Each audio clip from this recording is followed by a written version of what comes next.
I'm working on a silly, controversial game that people would find entertaining for you to react to.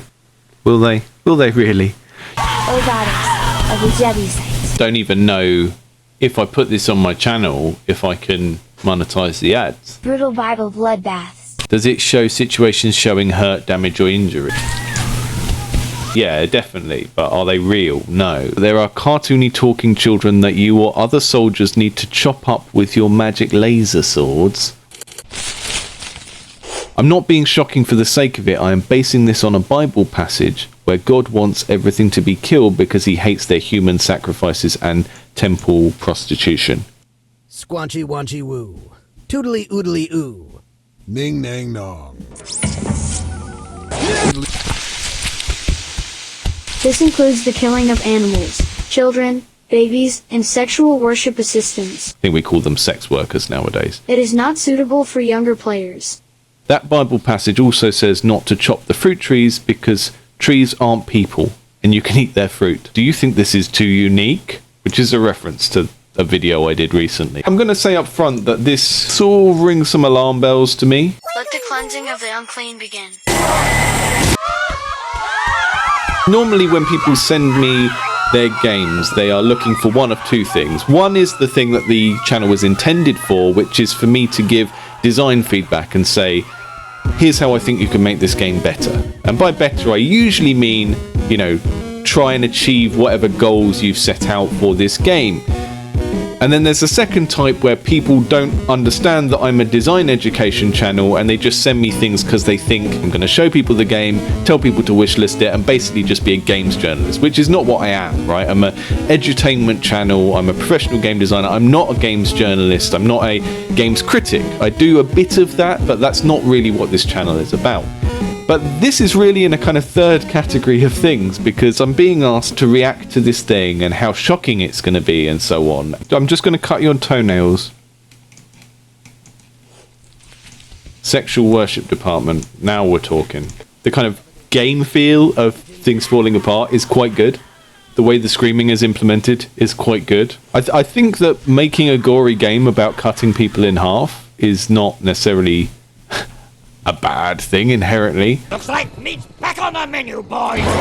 But I just don't think it really serves this implied purpose of making people think in a new or interesting way about religious doctrine or history or anything like that. It's just a bit and there's only so many different ways you can cut someone up. And you have to kind of think about it in terms of, okay, it's shocking to look at, potentially. You might feel that way, particularly when I go and kill the babies. But it's also kind of pleasurable to do as an action. So what is that supposed to lead me to think?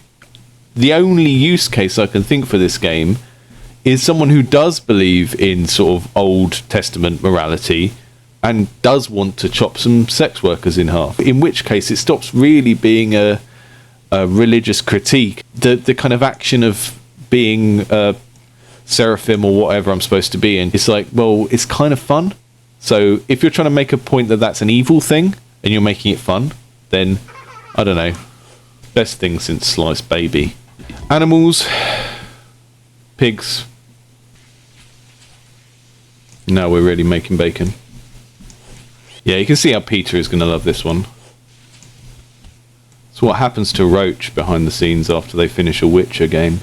See, if I can ride the horse, then I should be able to slice from the horse, but I can't ride the horse and slice without accidentally slicing my own horse. Classic. And the kind of Minecraft-style characters just dehumanize them a little bit more, which again leads to them feeling kind of fun to kill, which may be going against the point that you're trying to make, which is that this is bad. If you go down that route of making something edgy, then you kind of end up thinking that the edginess is sort of valuable in its own right, and if you can just add more gross, shocking things to it in one go, then you're somehow like making a better thing, not just making the most disgusting thing possible happen with some 3D blocks. So if I chop the trees down, am I going to get attacked by the others? Is God gonna... Don't hurt that fruit tree. I mean, you've at least included the fruit tree bit, right? No, I won't leave the fruit tree alone, because cutting the tree into nice slices is the most satisfying thing in this whole game.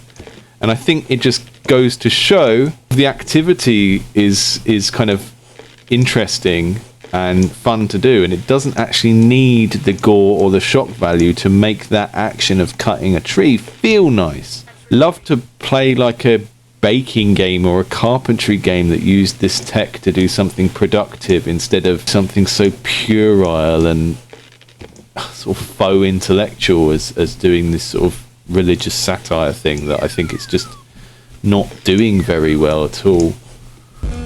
I come from a very secular sort of place, so doing things around the Bible to me is probably not going to get as much of a reaction as it might from someone who is either, you know, deeply religious, or someone who is like a rabid atheist who is really angry about religion. And I'm not really in either of those camps. I have problems with religion to do with things like women's body autonomy or misogyny in general or homophobia, and how those things are kind of played out in certain circumstances today.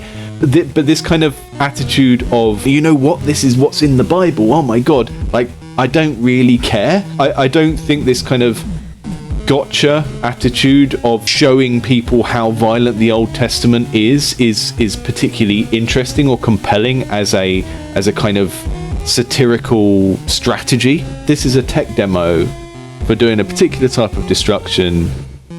There's not really a game here. It's a sort of toy with a set of tasks.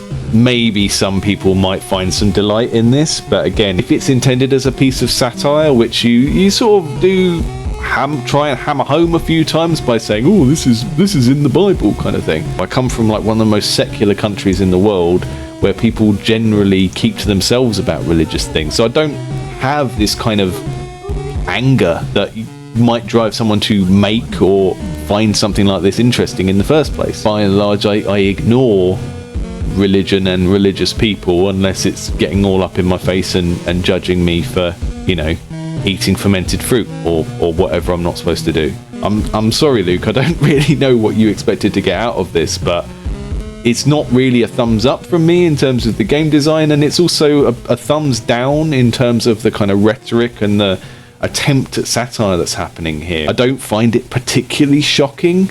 It's just sort of in poor taste. I don't think it's making an interesting point. Its attempts at making the point it's trying to make sort of fall flat, because the toy factor of the thing and the goofy graphics kind of do make it fun to do. If this is supposed to be critical of that Bible passage, then I don't think making it fun to do is the right route to go down. But this does give us an interesting opportunity to look at satire in games and this sort of question of how do you make a game that makes a point, because I don't feel that this game has done that particularly well. One of the ways that academics have looked at this issue of satire in games is the model of persuasive games, which is kind of there in the title. The game is designed to persuade people of something.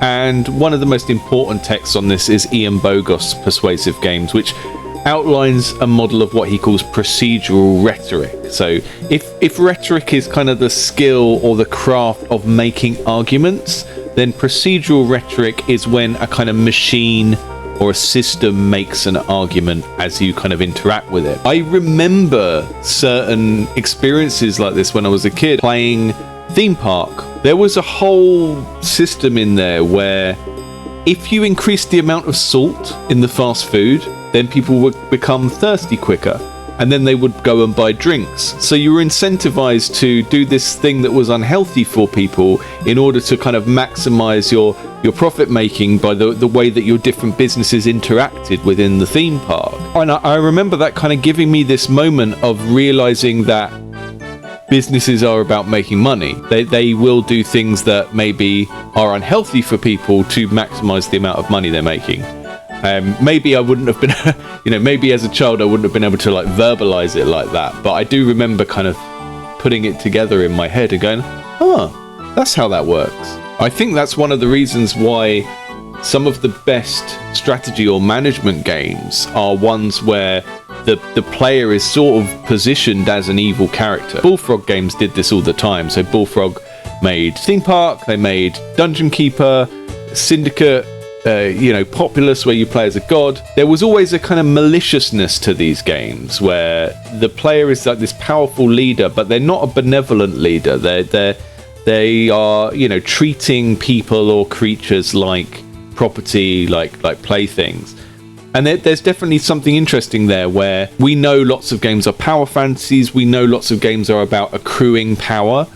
So having a kind of managerial game where the player is playing as a leader of some sort and then basically using that to build the kind of procedural rhetoric that power corrupts. One of the example activist games that often gets brought up when people talk about this is September 12th, which was a game about the war on terror. You see a Middle Eastern village, you are targeting it with missile or drone strikes, and you are trying to target the terrorists, but your attacking of the village just produces more and more terrorists. And these were very, very prominent when we had Flash web games. It was very easy for people to make a game with a very simple, small point to make and upload it into a browser, and people would, often it would be kids playing a game at school. So the other example is Molly Industria's McDonald's game. Here they've called it an anti-adver game. So they made a game that looked like an official McDonald's game that was actually meant to sort of highlight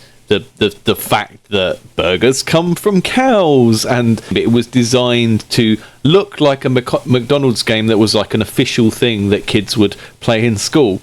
And I think this is key in this discussion, because the fact that these games look like they're going to be something else is key to them having any rhetorical power at all, because they're not just addressing the people who already agree with their message. The main problem I saw with Luke's game is it tells you what its message is up front, instead of giving you a situation and letting you kind of play around with it and gradually realize something is wrong or off. One way of looking at and trying to design rhetorical games that comes from within game studies literature is Anne-Marie Schleiner's broken toy tactic. This is basically an approach to making a political or satirical game where you present people with something that looks like it's going to be fun, and then over time sort of gradually thwart their expectations, and that's where the metaphor of the broken toy comes in. I've even used the broken toy tactic myself. For example, a while back I was designing a board game which was